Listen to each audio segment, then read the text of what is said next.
Hello, everyone. I am James Marcuso. It is week 3 of the KSS, and we're going to talk about the Dylan Matthews article, The Case Against Equality of Opportunity.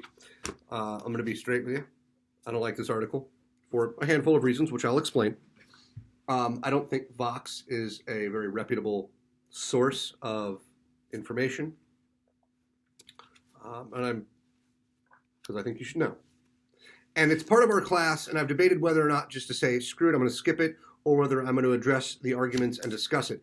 And I am so, I feel so strongly about it. What I want to do is I want to explain part of what he's arguing, and then I want to explain some of the mistakes or missteps made in the delivery of this argument. Because there are some things that I want you all as critical thinkers to be aware of. So I'll start with some of the problems that I have just in the delivery. One, he says a lot of things without substantiating or defending them, which is really inappropriate if you're going to be making these sorts of arguments and claims and having these discussions. He says stuff like equal opportunity it assumes life is a zero-sum competition. I don't agree that's true at all. Equal opportunity is simply the idea that we remove roadblocks so that people are free to pursue their interests. And in our current society, it's not a zero-sum game. In fact, market economies generate wealth based on everybody participating. The more people that participate, the more wealth is generated exponentially. So I fundamentally disagree with his assertion, but he doesn't defend it. Later on, in a couple pages, he talks about equality of opportunity taken to its logical extreme, being this dystopian nightmare where children are taken from their parents and sent to the government farm, where they're given the exact same nutrition, the exact same clothes, and the exact same education, the exact same level of affection, so as to account for the unfairness in the world, which is, and this is a legitimate argument made by John Rawls, the fact that we are genetically not all the same. We are socially not all the same, right? But the problem is equality of outcomes, or rather equality of opportunity, taken to some logical extreme, doesn't produce that. He so redefines the word as to suit his own narrative, but equality of opportunity doesn't mean that. It would never mean that. But if you took a certain understanding of equality and said, we're going to force everyone to be equal, well, then maybe that would be some radical extreme. But again, he doesn't go any further. He just makes the assertion. Well, so understanding that he has a problem with equality of opportunity, why? Well, he says, again, based on John Rawls' arguments, that genetically and socially, some people are better off than others. Right? Some people are stronger, faster, smarter, healthier even, better looking, right? For example, in some cultures, I am considered attractive. Then we also have social factors, structural factors, things that you get from your parents and from your communities that you grow up in. Positive traits like hard work, ingenuity, creativity, and those might even be biological as well as structural. We're not exactly sure. But the point is, in a meritocratic system where equality of opportunity is the idea that we let people flourish according to their means and according to their own desires, and we just don't restrict them from that. Some people will do really well, and some people won't. Right? Not everybody is a self-starter. Not everybody is a go-getter. Not everybody is an Elon Musk. Right? Some people come from nothing and do great things. It's rare.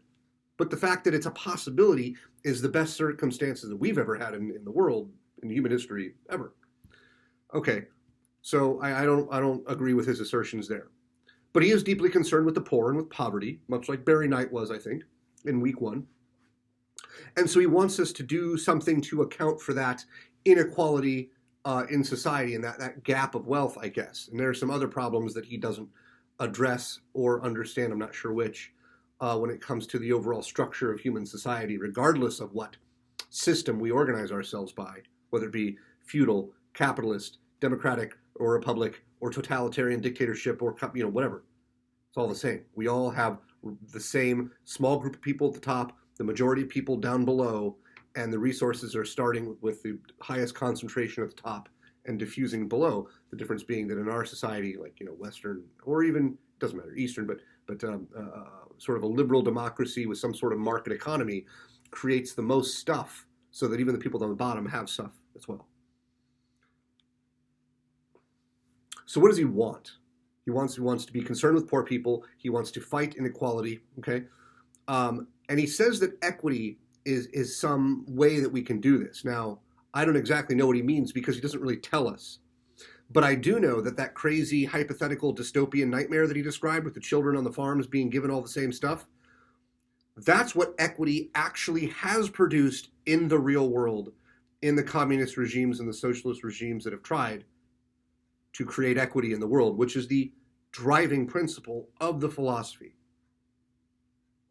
So again, that's a real sticking point for me because he is just he's not even playing the same sport. We're not having the same conversation anymore. And I don't know if it's because of his lack of understanding or because of his misrepresentation or what.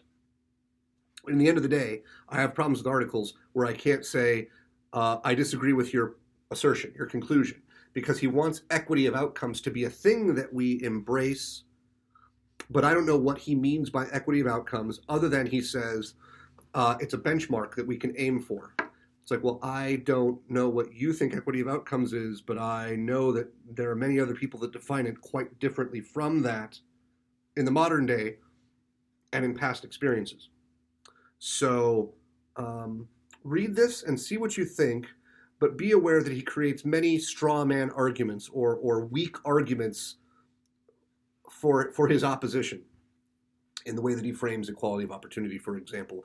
And he doesn't directly address meritocracy, but that's what he is talking about. And see if you can suss out what exactly you think it is that he wants us to do differently. And I wish, like hell, we could sit in a classroom and have a deeper conversation about this, but at 7 minutes, I have to call it. Good luck. Contact me if you have any questions.